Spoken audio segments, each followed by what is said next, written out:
5 years ago, remote income was a niche concept associated with digital nomads and lifestyle bloggers. And today, it's a legitimate career category with more job postings and more platforms, more infrastructure, and more proven paths at any point in history. The pandemic didn't create remote income, it compressed 20 years of adoption into three.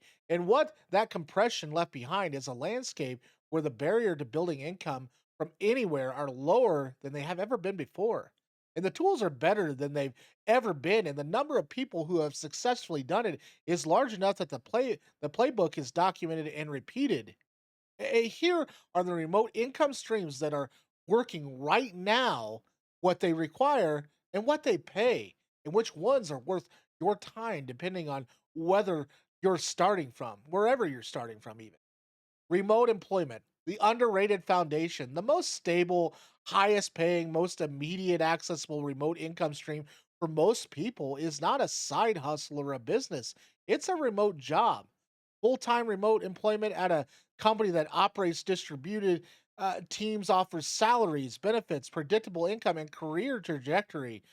With the location flexibility that used to require building a business to achieve, the remote job market has matured significantly since the pandemic era gold rush. And the easy remote conversions, the roles that went remote temporarily and then got called back to the office have largely resolved. What remains is a permanent cohort of companies that are genuinely remote first technology companies, SaaS businesses, digital agencies, consulting firms, and a growing number of traditional businesses that discovered distributed teams work.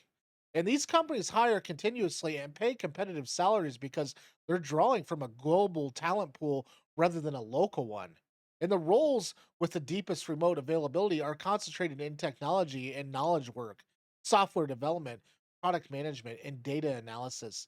And in UX design, digital marketing content strategy and customer success and technical writing. But the remote job market extends well beyond tech, accounting, project management, HR, sales, and operations roles increasingly exist in remote formats at companies that have committed to distributed work.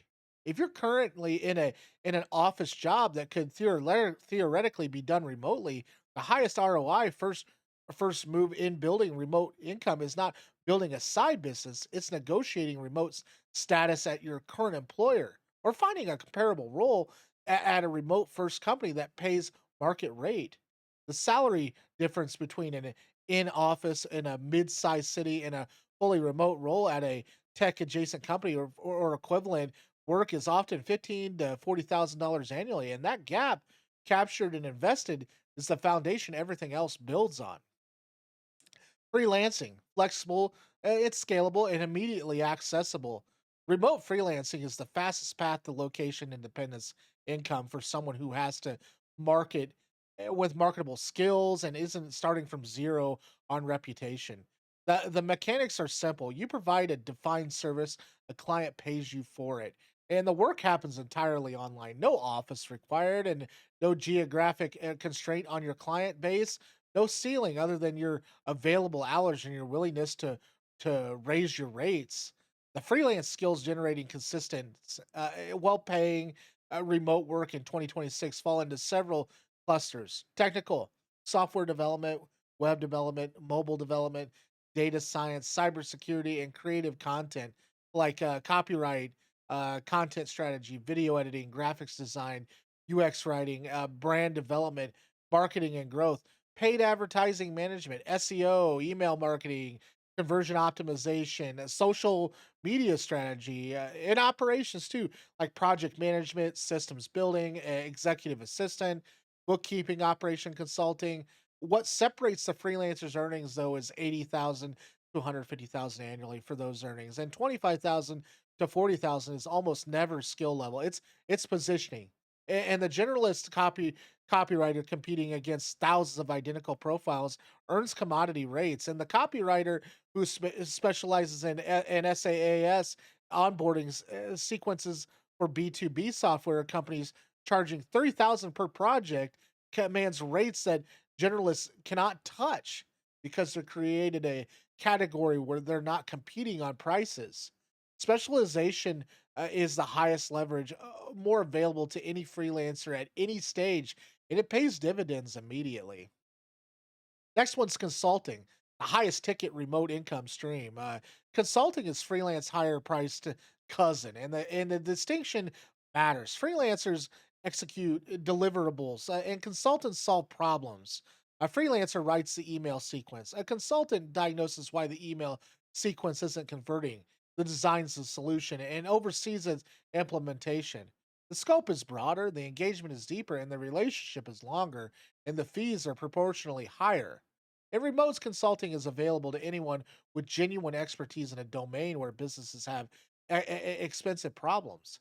And that domain doesn't need to be technology or finance. Operational consulting, HR consulting, supply chain consulting, or marketing consulting, and leadership consulting all have thriving remote markets. The requirement is depth of expertise and sufficient to diagnose a problem a business can't solve internally, and a track record credibly enough to justify the engagement fee. Consulting engagements typically run between five to $50,000, depending on the scope, duration, and the dollar value of the problem being solved. A consultant who helps a $10 million business grow revenue by 15% has created 1.5 mil in value. Charging $30,000 for that outcome is not expensive. It's inexpensive relative to the results. Pricing consulting works against the value it creates rather than the hours it consumes is the shift that separates well-compensated consultants from ones who are, essentially freelancers with a different title. Digital products is another income that scales beyond your hours. Every remote income stream covered so far scales with time, more hours, more income, and a ceiling determined by how many hours you have. Digital products break that ceiling by decoupling income from time input after the initial creation period. A digital product is anything created once and sold repeatedly. An ebook, a course, a template, a software tool, a plugin, a preset, a digital guide, a membership community. Creation requires front loaded effort. And the sales, once the product exists and the distribution channel is established, require maintenance rather than creation. The digital products generating meaningful passive income in 2026 share a common characteristic, though. They solve a specific reoccurring problem for a defined audience at a price point that feels low relative to the value delivered. A $97 course that saves a freelancer designer 10 hours per product sells itself. A $29 template pack that makes a real estate agent marketing look professional every week sells on utility, and the price is almost never the barrier. The specificality is a general purpose of productivity courses has no audience. A productivity system for remote developers managing multiple clients projects has an audience that knows immediately what it was made for them. The distribution question is where most digital products creators get stuck. Building an audience before you build a product is the correct sequence, but requires patience. And selling into an existing audience through communities, through partnership with established creators, and through platforms that already have buyers is faster than underused. A well-designed template on Etsy in a category with demonstrated demand reaches buyers without requiring you to build an audience at all. Start where the buyers already are. Content monetization, the long game worth playing. YouTube, newsletters, podcasts, and long term content platforms represent the remote income stream with the longest path to meaningful income and the highest ceiling for the people who make it, though. The timeline to monetization is measured in years for most creators. The income ceiling for the small percentage who build large audiences is essentially unlimited. And the economics of content monetization in 2026 have diversified significantly. Ad revenue, a mid-sized YouTube channel with 50,000 subscribers in the right niche can earn $400 a month in AdSense and $4,000 per month in sponsorship and affiliation and commissions from the same audience. A newsletter with 15,000 subscribers and a highly engaged audience can command sponsorship rates that dwarf what a larger but less engaged platform generates. Then the income is less about raw audience size and about this quality and purchasing power of the audience. The creator building sustainable content income in 2026 are almost universally treating their content as a marketing channel for other income streams rather than a standalone revenue source. The YouTube channels sells the course, the newsletter promotes the consulting practice, and the podcast generates leads for digital product. Content creates trust and discovers at the scale. The monetization happens when that trust converts into a product purchase, a service engagement, or a sponsorship relationship. Treating the content as the business rather than the front door of a business is the framing error that leaves most content creators under monetized. Building a portfolio, not a single stream. The most financially resilient remote income architecture is not a single well playing stream. It's not or three complementary streams that reinforce each other and provide redundancy with any one of them is disrupted. A common and effective combination, a part-time remote employment arrangement or high value retainer client that provides income floor and predictability, a freelance practice in an adjacent area that provides income upside, and a digital product or a content asset that generates smaller but genuinely passive income growing in the background. Each stream makes the other stronger. The employment provides stability that lets you take the risk in the freelance practice. The freelance practice builds expertise that feeds the digital product. The digital product builds create credibility that attracts better clients. And building the portfolio doesn't seem simultaneously. It happens subsequently. And one stream established before the next is added, each one funded partly by one before it.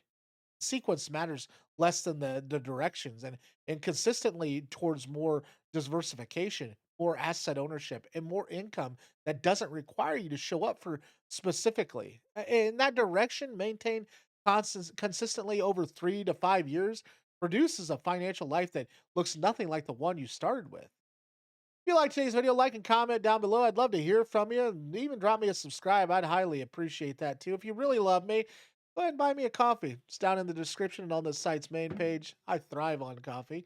And if check out this video up here to the right for some more tips on this typical what we've been talking about. So thanks for watching, and we'll see you on the next.